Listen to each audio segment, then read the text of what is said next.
하나님께서 아브라함을 부르시면서 약속, 언약하셨지요. 그 언약의 내용을 우리가 잘 알고 있습니다. 큰 민족을 이루게 될 것이다. 너의 후손이. 그리고 그 큰 민족은 나라를 이루게 될 것이다. 이 큰 언약이 다윗에게 와서 조금 더 명확해졌죠. 다윗의 후손으로 그 나라를 세울 자가 올 것이다. 그래서 그 다윗의 후손으로 오실 그 대상을 메시아, 구세주로 기대하고 소망하며 바랬습니다. 자, 이스라엘 백성들이 그 하나님의 언약을 아브라함 때로부터 시작하면은 아주 오래고요. 이스라엘이 멸망하면서 약 500년 그 시기를 압제 가운데 흩어져서 포로가 되고 또 헬라의 지배를 받고 이 과정을 거치면서 빨리 메시아가 오시기를, 그리고 그 메시아를 통해 우리가 다시 하나님의 나라로 회복되기를 간절히 기대하고 바랐습니다. 자, 이때 이스라엘 백성들이 기대했던 나라는, 그리고 메시아는 뭐죠? 로마의 압제로부터 우리를 해방시켜서 율법을 통해 다스리는 이 땅의 정치적인 나라였단 말이죠. 실제로 하나님이 그걸 말씀하셨나요? 그렇지 않았음에도 불구하고 아주 오랜 세월 동안 이스라엘 백성들은 다양한 환경, 다양한 사건들을 경험하면서 그렇게 생각을 하게 되었습니다. 자, 그런 중에 이스라엘 백성들 가운데 예수님이 메시아로 오셨습니다. 자, 예수님이 오실 것에 대해 천사를 통해 하나님이 하신 말씀 뭐였죠? 이는 자기 백성을 죄에서 구원할 자다 그랬죠. 그러니까 이 땅에 정치적인 한 나라를 세워서 압제로부터 독립시켜서 그 자유를 줄 자로 온 게 아님을 이미 선언하고 말씀하셨고요.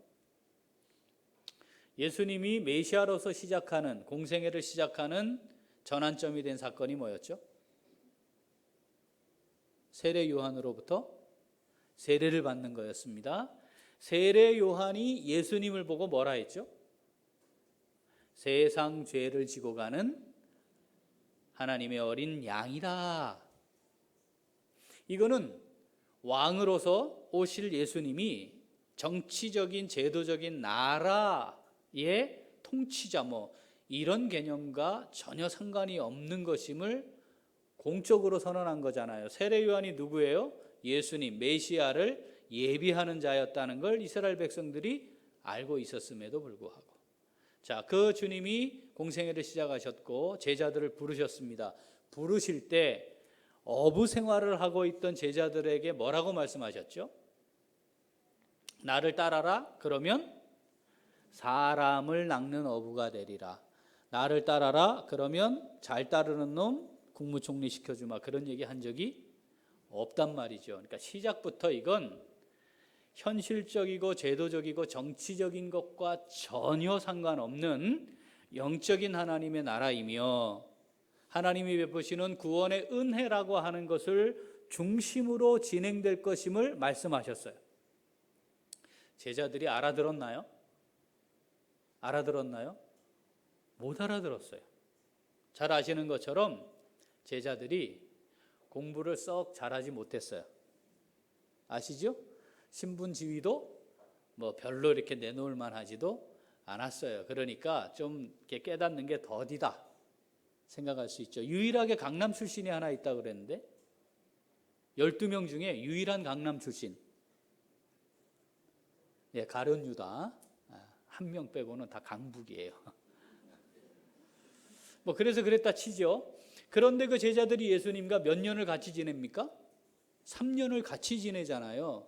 지금 우리처럼 주일날 잠깐 모여서 몇 시간 있다 가는 것도 아니고, 그렇잖아요. 주님과 함께 먹고 함께 자고 함께 움직이고 가르치는 거 듣고 사역하실 때 옆에서 돕고, 이걸 제자들이 같이 했잖아요.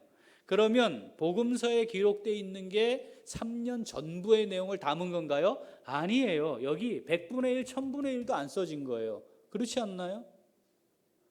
그러면 여기에 예수님이 복음서에 기록된 대로 제자들에게 뭘 말씀하신 것보다 여기에 기록되지 않은 시간 말씀하신 게 훨씬 많았겠죠.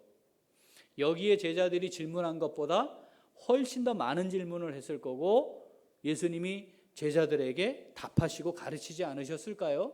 실제로 성경을 보면 비유로 말씀하세요. 그리고 다 가요. 그 제자들이 나중에 아이고 주님 왜 헷갈리게 자꾸 비유로 말씀하세요?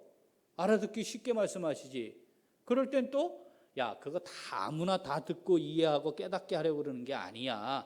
들을 게 있는 사람만 듣게 하려고 그런 거야 하고 그럼 알고 싶냐? 또 비유를 또 다 설명하신단 말이죠. 그거를 성경에 기록되지 않은 훨씬 더 많은 시간 동안 하시지 않았겠나요? 그래서 3년이 지나지 않았겠습니까? 그런데 그 3년 기간 동안 해결되지 않은 문제가 있었습니다. 뭐였죠? 제자들이 메시아로 오신 주님을 이해하는 거였어요. 그리고 자기들이 예수님을 통해 얻고자 하는 것, 이게 바뀌지 않았어요. 제자들은 뭘 기대했죠? 제자들은 뭘 기대했어요? 왜 주님 따라다녔어요? 주님 왕 되시면 한 자리 하려고. 그래서 계속해서 그걸 가지고 지들끼리 서열 다툼했잖아요. 언제까지 그 서열 다툼했죠? 언제까지? 예수님 잡히시던 날까지 그거 했다니까요. 드디어 예루살렘에 들어왔다. 이제 주님 왕으로 딱 들어가시면 내가 이제 한 자리, 내가 그 자리다. 아니 그렇게 주님이 말씀하시고 또 말씀하시고 또 말씀하시고 또 말씀하셨는데 다른 거는 잘 모르겠는데 이거는 자기들이 가지고 있는 생각을 바꾸지 않았습니다.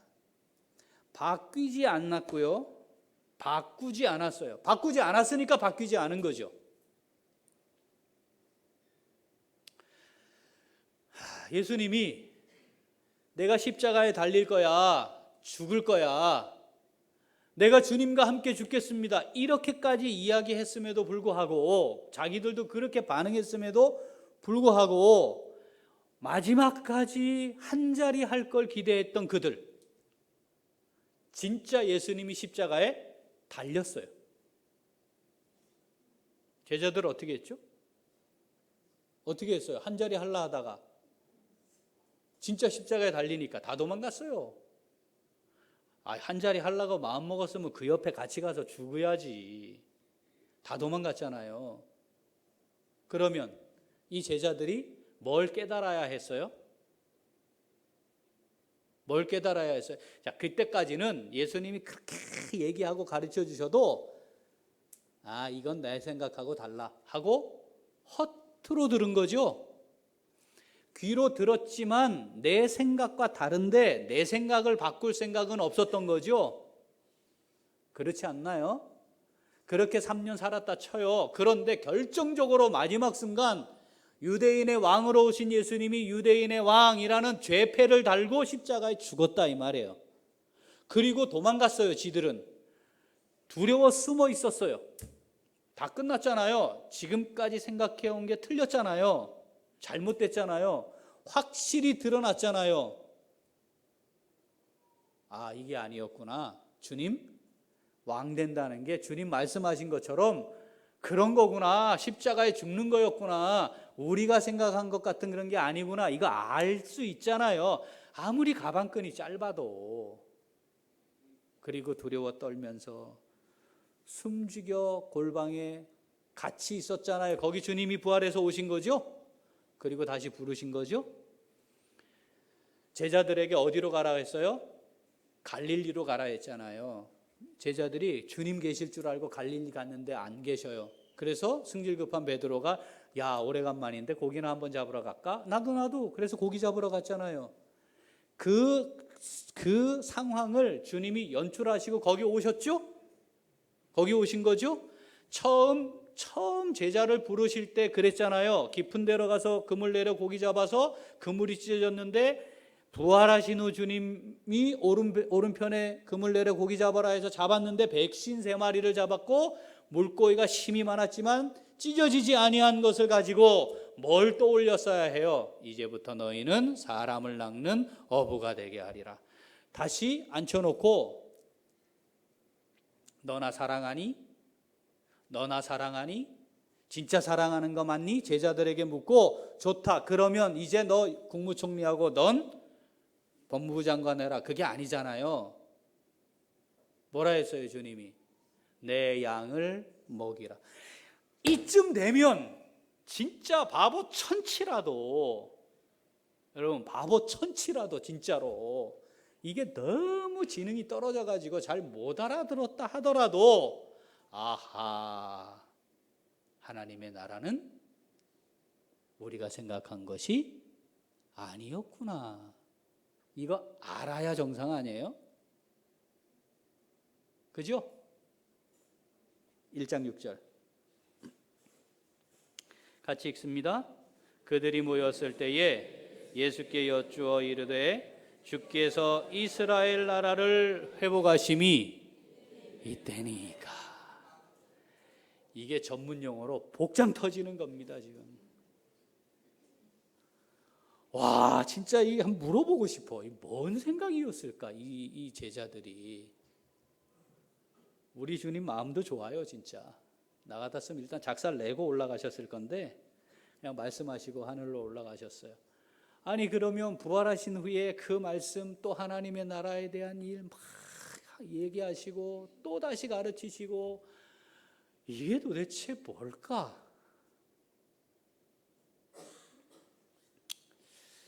자, 우리는 이 장면을 통해서 한 가지 확인할 수 있는 게 있습니다. 그게 뭐냐면 따라 하실까요? 좀처럼 안 바뀐다.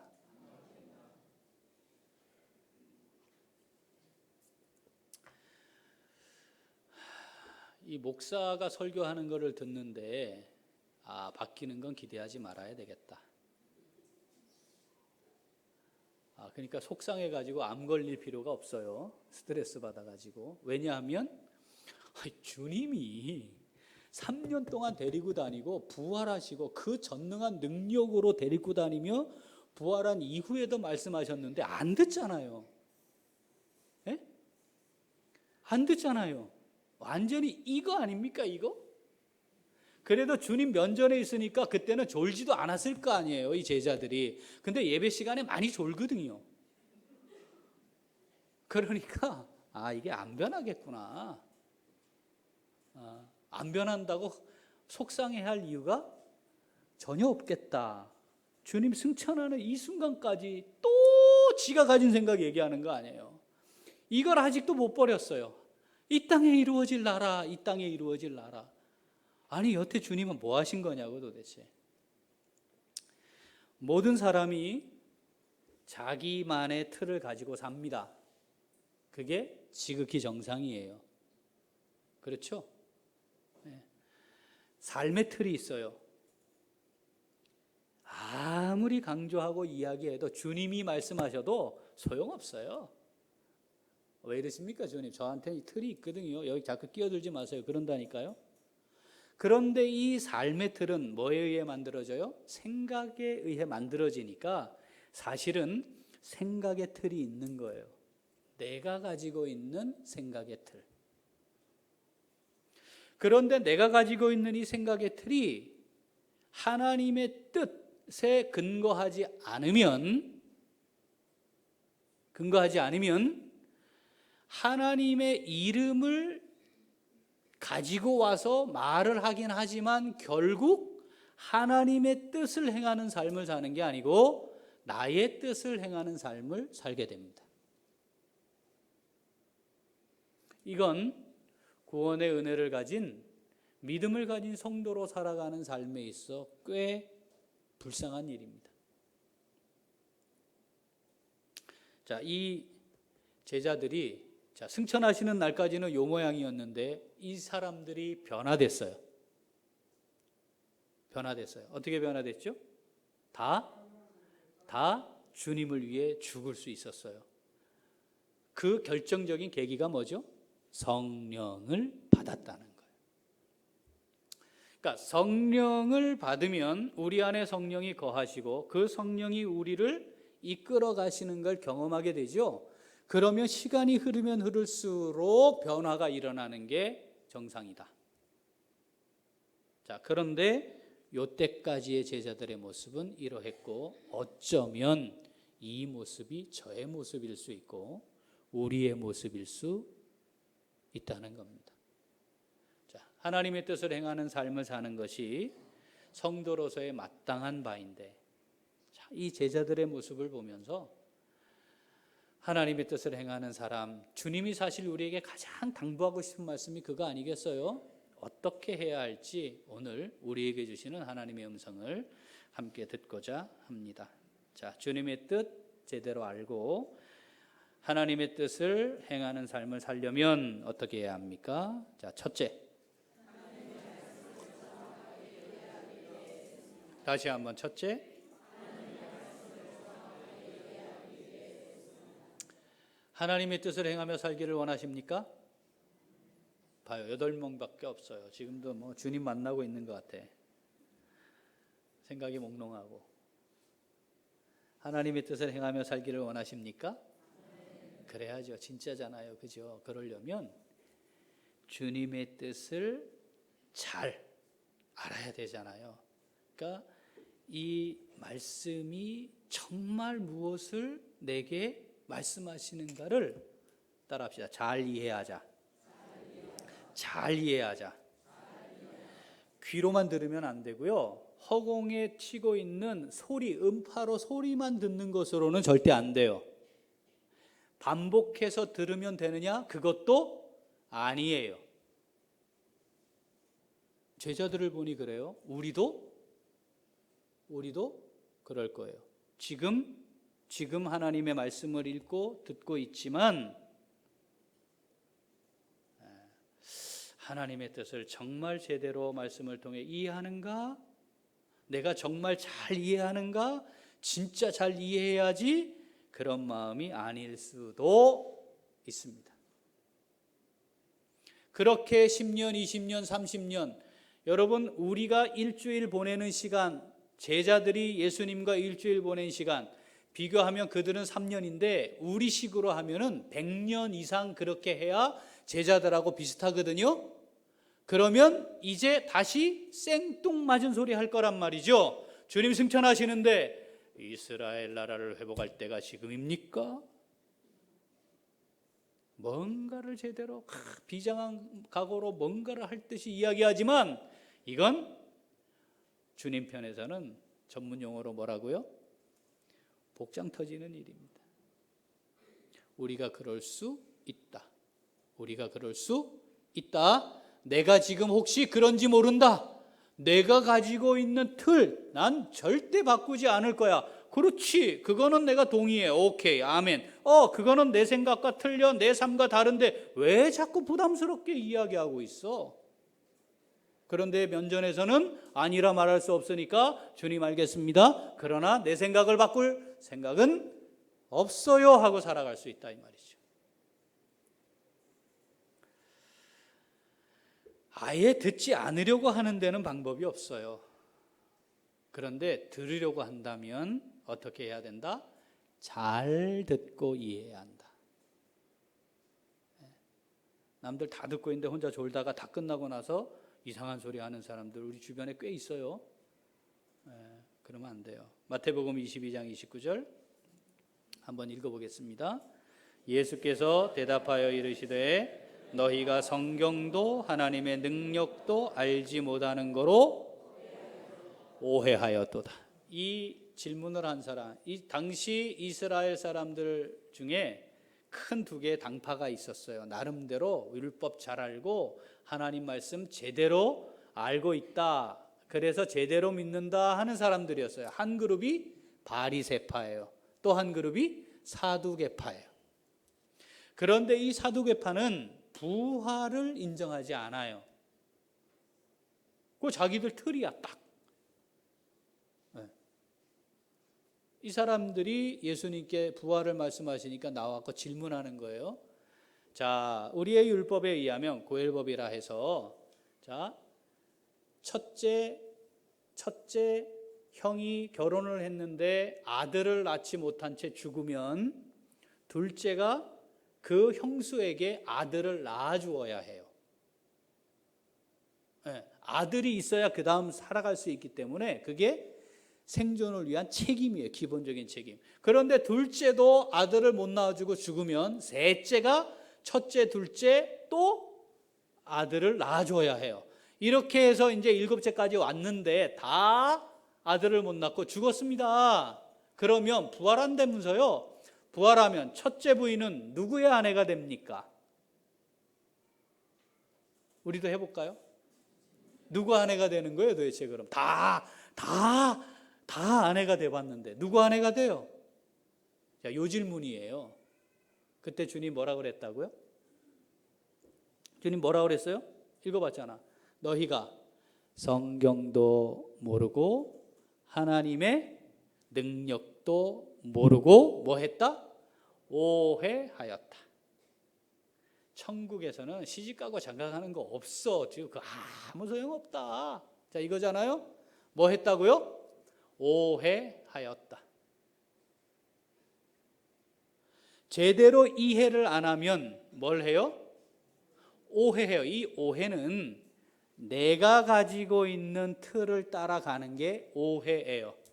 하나님의 말씀을 통해 하나님이 내게 뭘 말씀하시고자 하는지를 제대로 알려고 하지 않으면 이해가 안 되니까 오해를 하는 거예요. 문제는 본인이 오해하고 있다는 걸 모른다는 겁니다. 부모님이 내게 뭘 하셨는데 오해하는 일들 종종 있죠? 분노하죠? 열받죠? 서운하죠? 어떻게 저럴 수가 있어? 우리 자녀들이 부모인 나를 오해해요. 나는 그런 의도가 아니었는데 지 혼자 생각하고 막 흥분하고 문 쾅 닫고 들어가고 다시 얘기 안 할 거야 이렇게 한단 말이죠. 지 혼자 뭐 했다고요?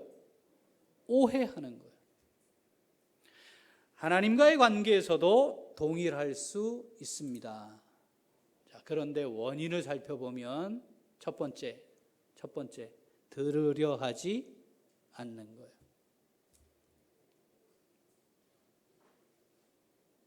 제자들은 어떤 쪽이었을까요? 자, 두 번째, 들으나 잘 깨닫지 못하는 거예요. 제자들은 어떤 쪽이었을까요? 들으나 깨닫지 못한 겁니까?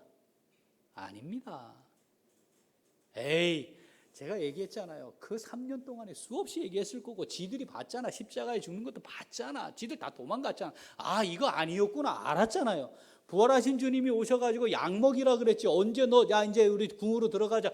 그런 얘기 한 적이 없다니까요. 이게 다 아브라함의 자손이 믿음의 후손인 것을 수도 없이 말씀하시고 가르치셨을 거 아니냐 이 말이죠. 따지고 올라가면 들으나 깨닫지 못한 게 아니고 안 들은 거예요. 귀를 막고 돌이켜 듣지 않는 겁니다. 소리는 들리나 마음은 닫아두는 겁니다. 그러니까 뭐만 남아요 나중엔? 자기의 틀만 남는 거죠. 여러분 우리가 왜 변화가 안 될까요? 네? 왜 변화가 안 될까요? 변화돼야지. 이만큼 교회 다녔으면, 네? 이만큼 교회 다녔으면 변해야지 좀. 왜 안 될까요? 하나님의 말씀을 제대로 이해하고 깨닫고 마음에 새기지 않았기 때문입니다. 자, 그럼 답은 어떻게 하자? 제대로 이해하고 깨닫기를 간절히 원해야 합니다. 간절히 원해야 합니다. 간절히 원해야 합니다. 눈꺼풀이 자꾸 내려옵니까? 이거 어떡하지? 정신 말짱해도요, 통계적으로 8% 이해한대요. 그냥 일방적으로 들으면 그거 기억한대. 사람이 내가 특별한 존재만 아니면 나도 그럴 텐데. 그런데 하나님의 말씀을 정말 제대로 이해하게 하옵소서. 자, 시편 119편 34절 읽어봅니다. 나로 하여금 깨닫게 하여 주소서. 내가 주의 법을 준행하며 전심으로 지키리이다. 아멘. 목사님, 절대 말하면 안 됩니다. 목사님, 큰 소리 지르시면 안 됩니다. 커피 등 카페인이 든 걸 마시면 안 됩니다. 잠을 충분히 주무셔야 합니다. 제가 교수님이 얘기한 걸 잘 들었을까요? 안 들었을까요?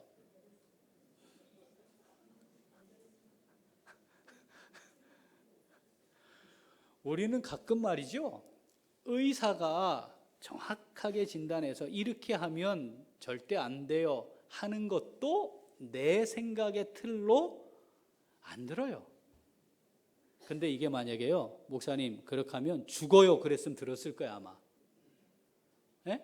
근데 목사님 나중에 원하는 대로 못 써요. 목소리 다 목소리 사라지고 말을 못할 수도 있어요. 가만 생각해 보니까 뭐 그렇지 뭐 나중에 나이 먹어서 그러나 뭐 그게 그거니까 한 15년 어차피 그러고 은퇴하면 될 일인데 뭐 이런 내 생각이 있으니까 그렇게 하는 거거든요. 그런데 만약에 그렇게 하면 죽어요 그랬으면 심각했을 거려. 저도 하나님이 우리에게 하시는 말씀을 그 정도로도 안 듣는 거죠. 우습게 듣는 거지. 우습게 보는 거지. 그러지 말아라. 그건 하나님 말씀이고 나는 계속 그럴 건데요. 그러지 마라. 안 된다. 이렇게 해라. 왜 그러세요? 저는 그렇게 행하기를 평생 해왔는데 왜 자꾸 이렇게 하라 하십니까? 난 그냥 그렇게 할래요. 어디 한번 들어보고요. 들어보고 할만하면 해볼게요. 그러니까 변화되지 않아요. 그런 마음으로 100년 교회 다녀도 변화되지 않아요. 그리고 승천하시는 날까지 뭐라고 할 거라고요?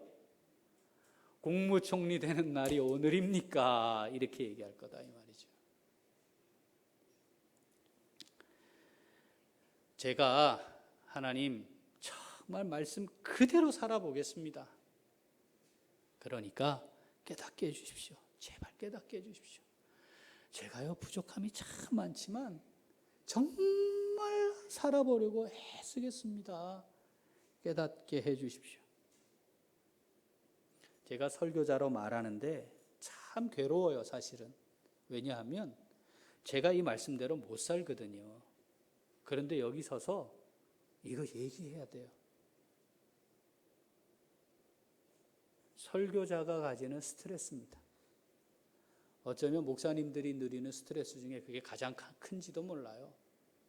그러나 하나님의 말씀을 전하지 않을 수 없으니 말씀은 말씀대로 전하는 것뿐이죠. 그런데 참 괴로워요. 그러면서 또 어떻게 해요?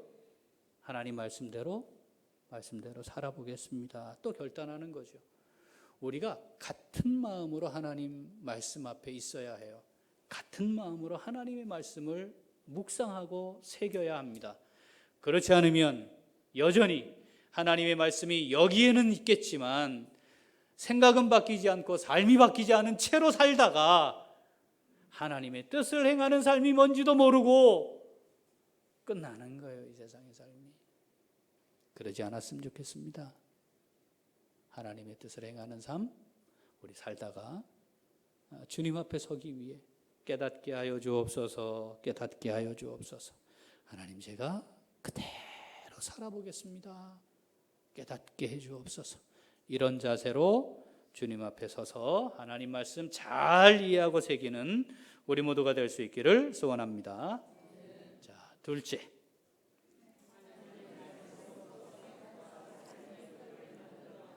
자, 이제 깨닫고 이해하기를 원했죠. 해야 돼요. 그죠? 잘 이해해야 돼요. 자, 다시 한번 둘째.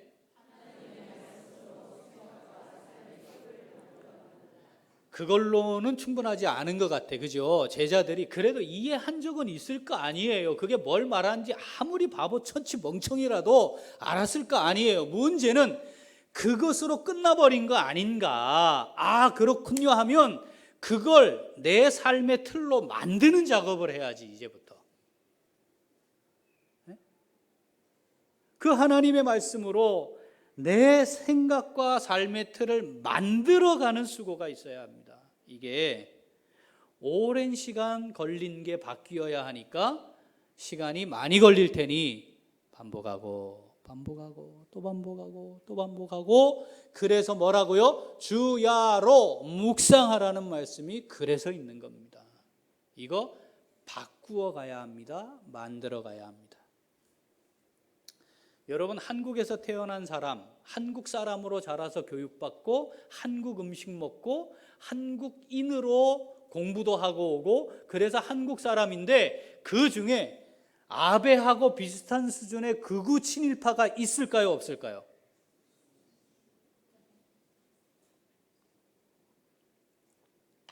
자, 아베는 혈통이 그거예요. 혈통이 극우 친일파. 그 사람은 전쟁도 할 사람이에요. 그러니까 뭐 그 당연하잖아. 그거 당연히 있지. 그래, 민족성이 그런데 뭐 그렇죠. 그런데 한국 사람으로 태어나 한국인으로 교육받고 한국인의 정체성을 이해하고 그걸로 공부해서 자란 사람이 극우 친일파가 있을 수 있어요? 아, 진짜예요? 있어요. 그냥 있는 정도가 아니고 스카이 대학 중에 한 대학의 교수예요. 기계공학 뭐 이런 거를 해가지고 사회과학 책이나 인문학 책을 한 권도 평생 안 읽어봤다. 그러니까 저 사람의 생각은 졌다고일 수 있다. 그러면 이해라도 해. 이 사람의 전공이 사회학이에요. 근데 뭐라 그랬죠? 위안부는 돈을 벌기 위해 매춘한 것이다.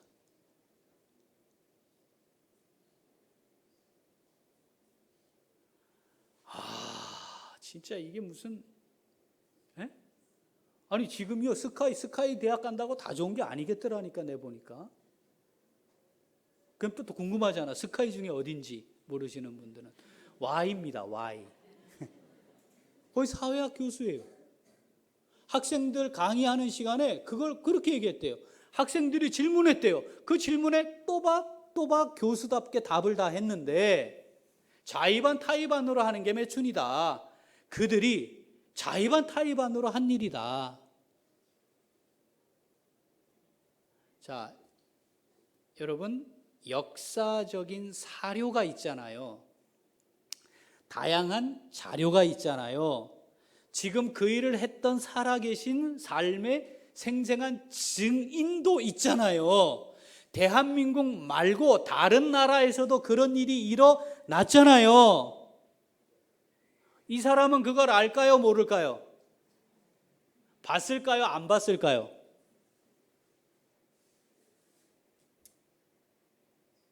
그런데 그런 말 하는 거예요.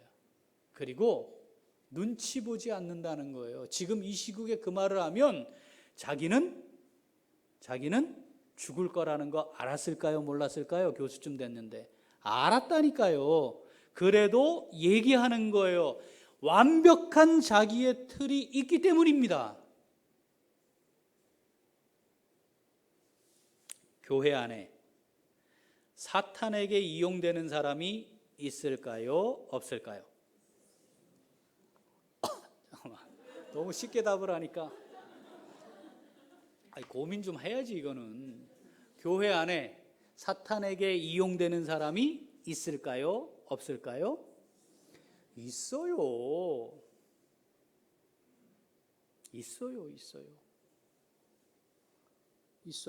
자, 예수님이 12명 핵심 분자들 뽑았는데 그 중에 하나가 사탄에게, 예수님이 말씀하신 거잖아요. 저 안에 사탄이 들어갔으니까 사탄에게 이용되어서 예수님을 팔아넘긴 거예요. 같이 교회 생활했다니까요. 기도회도 참석하고 예배도 참석하고 섬기고 봉사하는 일도 하고 헌금도 하고 다 한다니까. 그런데 사탄에게 이용되는 거예요.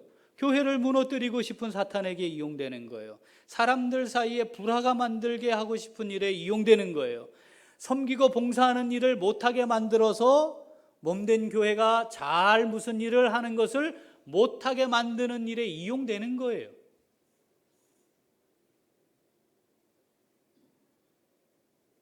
그때 뭘 이용한다?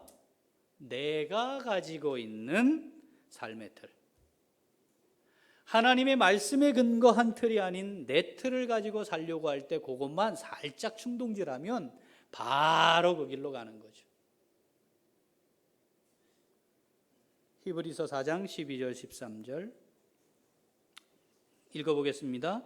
하나님의 말씀은 살아있고 활력이 있어 좌우의 날선 어떤 검보다도 예리하여 혼과 영과 및 관절과 골수를 찔러 쪼개기까지 하며 또 마음의 생각과 뜻을 판단하나니 지으신 것이 하나도 그 앞에 나타나지 않음이 없고 우리의 결산을 받으실 이의 눈앞에 만물이 벌거벗은 것 같이 드러나느니라. 아멘. 하나님의 말씀을 받은 성도들, 받는 성도들, 성령을 받은 성도들, 성령을 모시고 살아가는 성도들, 우리를 진리 가운데로 인도하시는 성령을 경험하는 성도들, 뭘 경험한다는 거예요? 이 살아있는 하나님의 말씀을 경험한다는 거잖아요. 하나님의 말씀이, 살아있는 말씀이 정말 내게 임하면 내가 쪼개지는 거예요. 여러분 경험해 보셨나요? 여러분 그걸 경험 안 하고 있다면 신앙생활을 잘 못하는 거예요. 지금 쪼개져 본 경험을 해야지. 쪼개져야지. 말씀 앞에 완벽하게 굴복돼야지. 아, 내가 정말 이런 형편없는 인간이구나. 이걸 경험을 해봐야지. 아, 내가 이렇게 생각하고 말하는 걸 아직도 하나님의 말씀에 따라 하려고 하지 않고 있는 거였구나. 이걸 쪼개지는 경험을 해봐야 말도 바뀌고 생각도 바뀌고 말도 바뀌고 삶도 바뀔 것이며 변화와 성숙을 경험할 텐데, 어떻게 된 일인지 이 말씀이 전부 김 집사를 쪼개고 박 집사를 쪼개고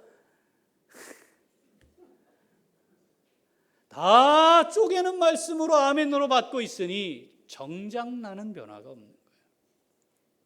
성숙해지지 않는 거예요. 여전히 뭐만 가지고 살고 있다? 내가 만들어 놓은 틀만 가지고 살고 있는 거죠. 그래서 잘 쪼개며 삽니다. 쪼개지며 살아야 하는데.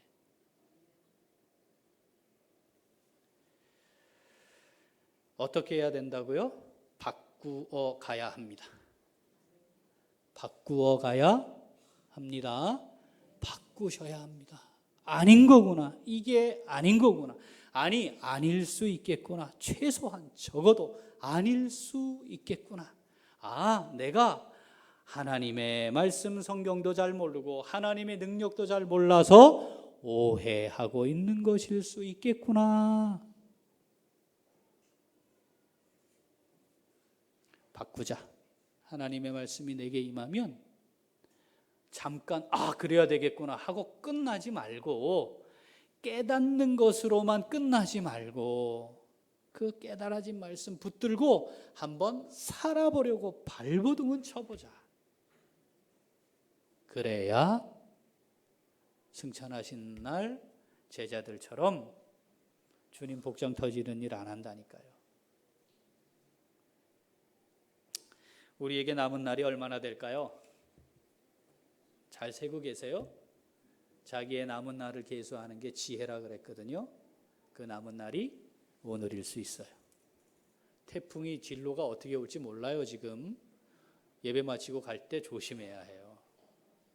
태풍에 날려 떨어진 사람은 자기가 그럴 줄 알고 거기 있었겠어요? 가로등이 툭 자빠져 가지고 차를 덮치는 거 알고 그 자리에 차 대고 있었겠어요? 가로수가 넘어져서 내가 그 밑에 깔릴 거다 알고 거기 차 대고 있었겠어요? 오늘 밤 우리의 심장이 멎으면 주님께 가는 겁니다. 그러면 남는 건 뭐예요? 하나님의 뜻을 행한 거 남아요. 하나님의 뜻을 행한 거. 하나님의 말씀 정말 잘 이해하기를 간절히 원하는 마음으로 하나님 말씀을 받고 그 말씀 가지고 내 삶의 틀을 바꾸어서 끊임없이 유연하게 바꾸어서 하나님의 뜻을 행하다가 오늘 주님 앞에 서기를 원합니다 하는 마음으로 하나님의 뜻 잘 이루어드리다 설 수 있는 우리 모두가 될 수 있기를 소원합니다. 기도하겠습니다. 하나님 감사합니다. 오늘